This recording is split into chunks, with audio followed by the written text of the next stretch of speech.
Tom, I assume you've coveted the captaincy for some time, but to get it under these circumstances and what's unfolded the last 4 days, how hard was that to take? Yeah, it's obviously a disappointing result. I think there's no one disappointed than ourselves. We came over here with some high expectations after some of the cricket we've been playing, but credit has to go to Australia the way that they've played throughout this series. They've been clinical in all three departments and put us under pressure for long periods of time, and unfortunately we haven't been able to put that pressure back on them. So as I said, credit definitely has to go to them. What's the biggest factor where it fell down for you guys, do you think?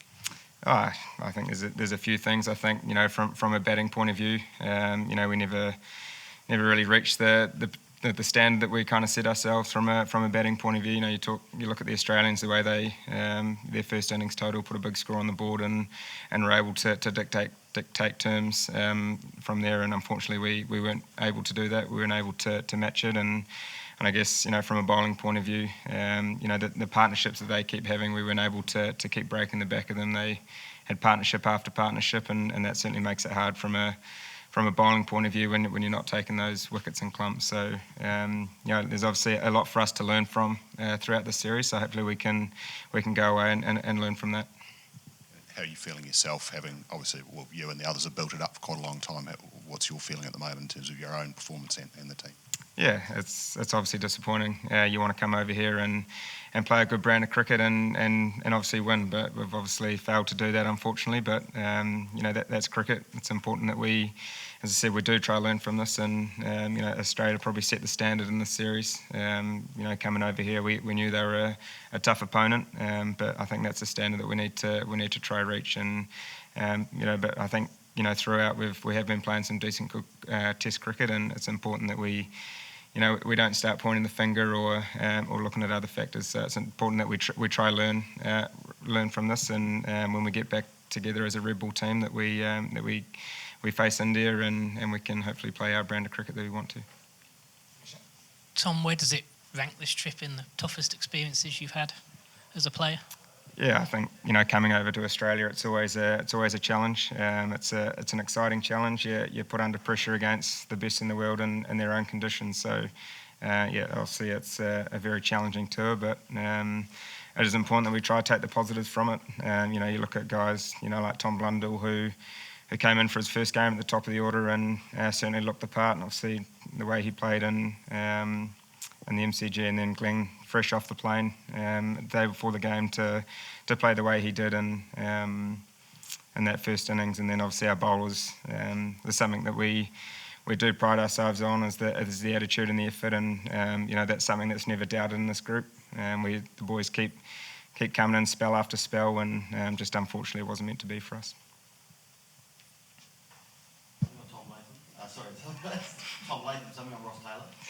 Yeah, obviously it's an amazing milestone for Ross. I guess it's been something that's been in the background for a while, but for him to finally get that, New Zealand's highest run score is obviously a very special moment, and the amount of hard work that he's done through many years of playing for New Zealand is obviously testament to himself, and hopefully there's plenty more runs for us, for him and for us. So we certainly will be celebrating that with him tonight. Tom, there's been some chat around the series about Kane's enjoyment of the captaincy, perhaps his workload. Do you think the workload he takes on at the moment is sustainable in the future?